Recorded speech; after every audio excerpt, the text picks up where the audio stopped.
الرحيم، والصلاة والسلام على أشرف المرسلين. لا زال الحديث معنا حول الإعجاز العلمي في القرآن والسنة النبوية، وفي الحلقة تاعنا هذه الثامنة هذه إن شاء الله بإذن الله معنا حديث لفيزيائي معروف اللي هو ستيفن هوكينج. يعني تقريبا ستيفن هوكينج راه معنا تقريبا في كثير من الحلقات، وذلك لهيمنة هذا العالم الكبير في المجال الفيزيائي والرياضي. يقول في الكتاب نتاعو بريف هيستوري اوف تايم، يعني موجز تاريخ الزمن، وعنده كتاب آخر اللي هو بلاك هول، يعني الثقوب السوداء. يقول حتى لو لم يكن هناك سوى نظرية ممكنة موحدة، يعني هم راهم الآن يحوسوا يديروا نظرية موحدة فيزيائية تجمع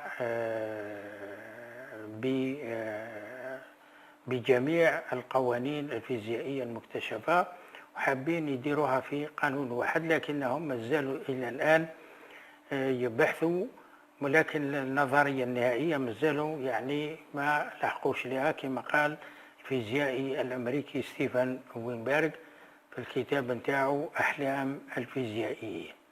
على سمع أحلام الفيزيائيين لأنهم العلماء تاع الفيزياء راهم يبحثوا ويجدوا بلا ملل باه يلقوا نظرية موحدة لجميع القوانين المكتشفة. لذلك هو يقول هنا حتى لو لم يكن هناك سوى نظرية ممكنة موحدة، نظرية كل شيء اللي هي النظرية الكاملة لجميع المعادلات الفيزيائية والرياضية، يقول فهي محض مجموعة من القوانين والمعادلات. لكن قال هذه احنا الشيء هذا اللي رانا نكتشفوا فيه في المعادلات، وهذه مجرد معادلات صماء يعني. لكن يقول يتعجب ويقول ما الذي ينفخ النار، يعني هو ذا تعبير مجازي برك من عنده هو.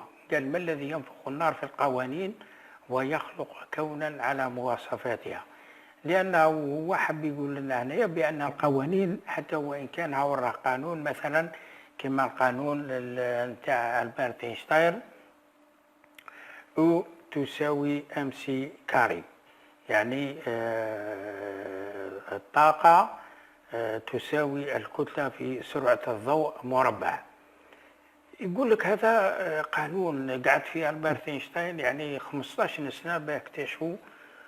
وهذه العبقرية الفذة هذه تاع عبقرية ألبرت أينشتاين الفيزيائي والرياضي الشهير، قال هذا مجرد قانون صم يعني لا يحرك شيئا، رغم أنه هذا القانون يبين لنا بأمور تحدث في الكون. ولكن قال لك احنا كنا نجيبوا هذا القانون هذا ونحطوه أمامنا كما رانا نشوفوا فيه على السبورة او تساوي ام سي كاري.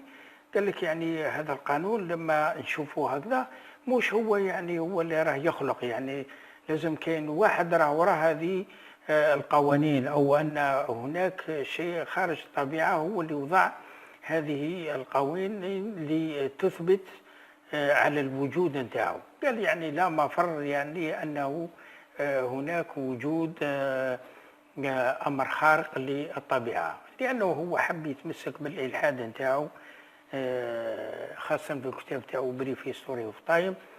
يقول بأن القوة الخارقة هذه هي الله سبحانه وتعالى، لكن في الكتاب نتاعو الجراند ديزاين يقول بأن الجاذبية هي لتخلق الكون. يعني إن شاء الله نجيب لها يعني في الحلقات المقبلة إن شاء الله تبارك وتعالى. وهنا نتوقفوا عند هذا الحد إن شاء الله، وسنواصل حديثنا في حلقات مقبلة إن شاء الله تبارك وتعالى. واستودعكم الله الذي لا تضيع ودائعه، والسلام عليكم ورحمة الله وبركاته.